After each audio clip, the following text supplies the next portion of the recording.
नमस्कार दोस्तों, स्वागत है आपका हमारे चैनल पे। जैसा कि आप सब जानते हैं कि हम आपके सामने नित्य प्राय जब भी आते हैं कुछ न कुछ नया लेके आते हैं। और जैसा कि आप जानते हैं कि हमने हमारे चैनल पे शुरू कर रखी एक श्रृंखला जो कि हिंदी साहित्य के इतिहास की है, जिसके लेखक है आचार्य रामचंद्र शुक्ल। तो लीजिए प्रस्तुत है दोस्तों कि हिंदी साहित्य का वास्तविक इतिहास काल विभाजन के हिसाब से हम हिंदी साहित्य के इतिहास को कहाँ से शुरू करेंगे। सबसे पहला काल आप सभी जानते हैं कि वीरगाथा काल के नाम से शुक्ल जी ने कहा है। वीरगाथा काल, इसका संवत 1050 से 1375 ईस्वी का टाइम है। अगर इस समय को हम ईस्वी सन में देखें तो 993 से 1318 तक होगा दोस्तों। ये 57 वर्ष इससे से कम करेंगे। प्रकरण 3, यानी कि अगर इस पुस्तक का प्रकरण हम देखें कौन सा चल रहा है तो प्रकरण 3 चल रहा है। उसका नाम, इस प्रकरण का नाम है देश भाषा काव्य। देखिए शुरू कहाँ से करते हैं। पहले कहा जा चुका है कि प्राकृत की रूढ़ियों से बहुत कुछ मुक्त भाषा के जो पुराने काव्य जैसे बीसल देव रासो, पृथ्वीराज रासो आजकल मिलते हैं वे संदिग्ध हैं। इसी संदिग्ध सामग्री को लेकर थोड़ा बहुत विचार हो सकता है, उसी पर हमें संतोष करना पड़ता है। इतना अनुमान तो किया ही जा सकता है कि प्राकृत पढ़े पंडित ही उस समय कविता नहीं करते थे। जनसाधारण की बोली में गीत, दोहे आदि प्रचलित चले आते रहे होंगे, जिन्हें पंडित लोग गंवारू समझते रहे होंगे। ऐसी कविताएं राजभाषाओं तक भी पहुंच जाती रही होंगी। राजा भोज जस मूर चंद कहने वालों के सिवा देश भाषा में भाव भरी, सुंदर भाव भरी कविता करने वाले भी अवश्य रहे होंगे। राजभाषाओं में सुनाए जाने वाले नीति, श्रृंगार आदि विषय प्राय दोहे में कहे जाते थे और वीर रस के पद छप्पे में।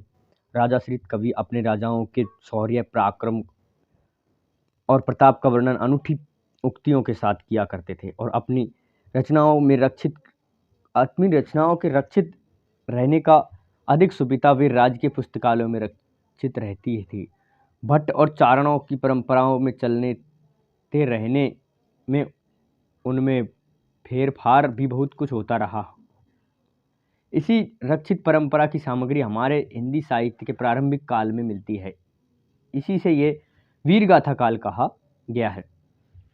भारत के इतिहास में वह समय था कि मुसलमानों के हमले उत्तर पश्चिम की ओर से लगातार हो रहे थे।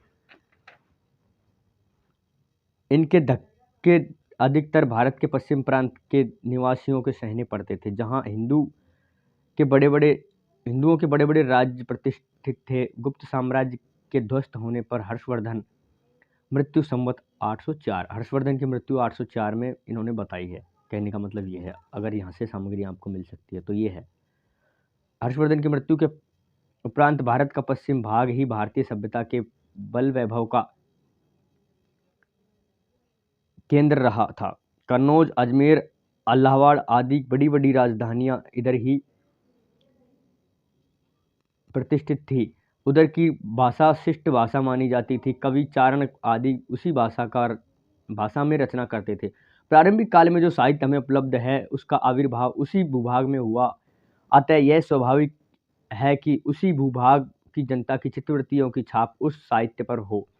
हर्षवर्धन के उपरांत ही साम्राज्य भावना देश में अंतर्हित हो गई थी और खंड खंड होकर गहरवार, चौहान, चंदेल, परिहार और राजपूत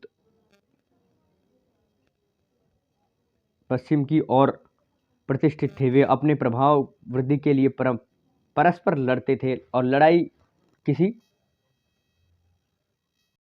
किसी की आवश्यकता नहीं होती थी। कभी कभी तो शौर्य प्रदर्शन मात्र के लिए ही यों ही मोल ली जाती थी। बीच बीच में मुसलमानों के भी भिड़ाई का समय था, वीरता और गौरव का समय था और सब बातें पीछे पड़ गई थी। महमूद गजनवी मृत्यु संवत 1087 यानी कि 1028 ईस्वी के लौटने के पीछे महमूद गजनवी मुल्तानों का एक हाकिम लाहौर में रहा करता था और वहां से लूटमार के लिए देश के विभिन्न भागों पर, विशेषतः राजपूतानी पर चढ़ाई हुआ करती थी। इस समय इन चढ़ाइयों का वर्णन फारसी तवारीखों में नहीं मिलता, पर कहीं कहीं संस्कृत ऐतिहासिक काव्यों में मिलता है। सांबर यानी कि जो अजमेर यहाँ पे लिख रखा है, ये अजमेर नहीं है दोस्तों, ये जयपुर के पास में है सांबर, लेकिन अजमेर मान सकते हो, ये अजमेर के पास भी है।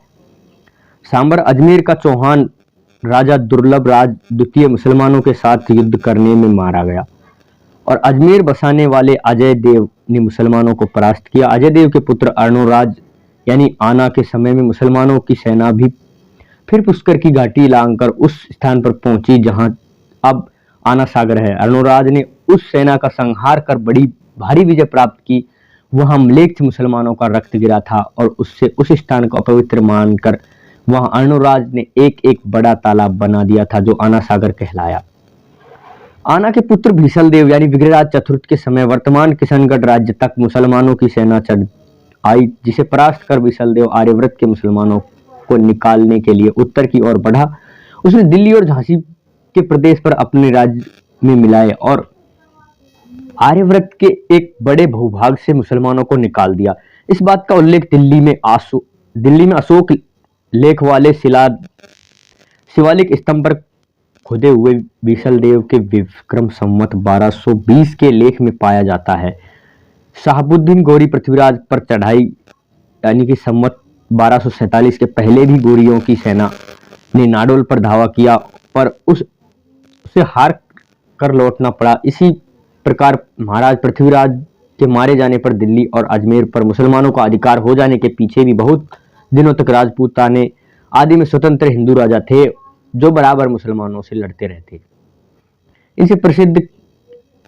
इनमें सबसे प्रसिद्ध रणथंभौर के महाराज हमीरदेव हुए जो पृथ्वीराज चौहान की वंश परंपरा में थे। मुसलमानों से निरंतर लड़ते रहे और उन्हें कई बार हराया। सारांश यह है कि पठानों के शासनकाल तक हिंदू बराबर स्वतंत्रता के लिए लड़ते रहे। राजा भोज की सभा में खड़े होकर राजा की दानशीलता का लंबा चौड़ा वर्णन करके लाखों रुपए पाने वाले कवियों का समय बीत चुका था। राज दरबारों में शास्त्रार्थों का वह धूम नहीं रह गई थी। पांडित्य के चमत्कार पर पुरस्कार का विधान भी ढीला पड़ गया था। उस समय तो भाट या चारण किसी राजा के पराक्रम, विजय, सुकन्या हरण आदि का अत्युक्तिपूर्ण आलाप करता या रण क्षेत्रों में जाकर वीरों के हृदय में उत्साह या उमंग भरा करता था, वही सम्मान पाता। इस दशा में काव्य और साहित्य के भिन्न भिन्न अंगों की पूर्ति समृद्धि का सामुदायिक प्रयत्न कठिन था। उस समय तो केवल वीर गाथाओं की उन्नति संभव थी। इस वीर गाथा को हम दोनों रूप में पाते हैं, मुक्तक के रूप में भी और प्रबंध के रूप में भी। फुटकल रचनाओं का विचार छोड़कर यहाँ वीर गाथात्मक प्रबंधों का उल्लेख किया है। तो भावार्थ ये है कि दोस्तों यहाँ पर ये संदर्भ एक तरीके से इस प्रकरण का, इस खंड का दिया हुआ है। तो यहाँ तक हम रखते हैं यहीं पे। आगे हम अगले भाग में पढ़ेंगे क्योंकि संदर्भ यहाँ पर खत्म होता है। उसके बाद में हम पढ़ेंगे कि हमें एक्चुअल में पढ़ना क्या है वीर गाथा काल में। ठीक है दोस्तों, तो मिलते हैं इसके अगले भाग में। नमस्कार, धन्यवाद। देखते रहिए और पढ़ते रहिए हिंदी साहित्य की मूल कृतियां हमारे साथ में। फिर मिलते हैं अगली वीडियो में। नमस्कार, धन्यवाद।